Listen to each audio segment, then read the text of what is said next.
Now that Dana's gotten you excited about Zite, I'm going to show you how to actually use it. I've already got an account, so you'll see all my top news. My sections are custom created for me: arts and culture, philosophy, psychology, social media, etc., etc.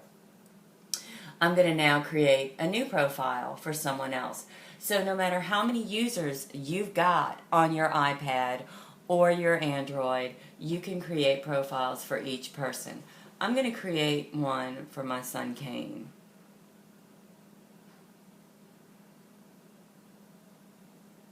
He uses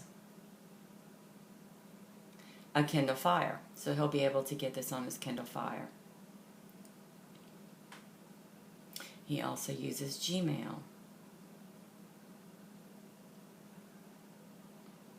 So he'll get an email letting him know that his account has been created.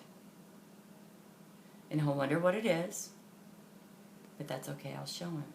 Or send him to YouTube. I'm going to now save his profile and it's going to load. He's now going to be able to connect his account to Twitter, Google Reader, Delicious, or Pocket. So any of the feeds that he tweets or anything that he follows, that's going to dictate what goes into his magazine. Same with these things. I'm going to skip this step because I don't think he tweets. I'm going to put the Huffington Post, World News, gaming, he does like to game, sports.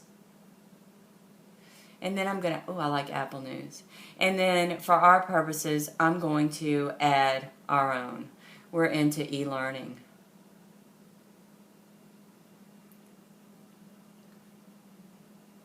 And higher ed. But you can add a whole slew of sections and make it your own. It's now building my magazine. One thing to note is that this magazine is going to refresh every hour. So as news happens, it's going to scan over 500,000 sites and grab the most current news for all the sections that you want. Notice we've got the top stories based on what it thinks Kane likes right now, and it doesn't know much. It just knows about the sections that he's chosen. It's gotten all the top news. Notice too that we've got a new Zite 2.0. You'll have to download that from the App Store. But we're not. We're going to stay with this. You click on an article. It'll load. Now this one doesn't happen to have a plus or minus because it's from the New Yorker, so some of them don't. Let's look at this big burger.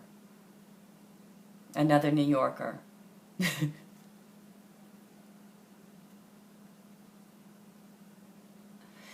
But theoretically, we can click on things, give it a thumbs up if we like the article, and it'll give more articles similar to this one. If we don't like it, we'll give it a thumbs down. It'll take away anything similar to this. If we happen to love what the author has written and we want to see more from this person, we'll click on it. If we want more from Film Journal, we'll click on that. If we want more for Stanley Kubrick, which I happen to like, I'll click on that. It'll give us more about that. And then I'll click off of that. I can also tweet, Facebook, email, and message and share this with the world if I think it's important enough to do. Close it out. I can go back to my sections at any given moment, decide what I want to look at, open it up, and stay on task, stay focused on what I'm interested at that moment. If I talk to somebody and I want to customize, I'd say, I have a new interest. I can go in and customize my sections. I can take out those things that I don't like anymore. And I can add new things.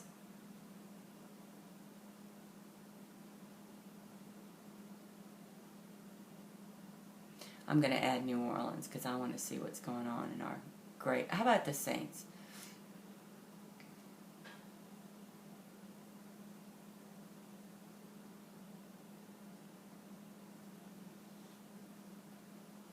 I'm going to click on the Saints even though I don't really want to know anything about what they're doing right now because they're losing, but I'm going to do it. And you'll see now that I've got the New Orleans Saints. So everything around the news world about New Orleans Saints is here. So I can find out everything I ever want to know within this hour about the Saints. I hope this helps. I hope this is interesting, and download it today. If you didn't download it last week when we talked, download it now. Thanks, Kate.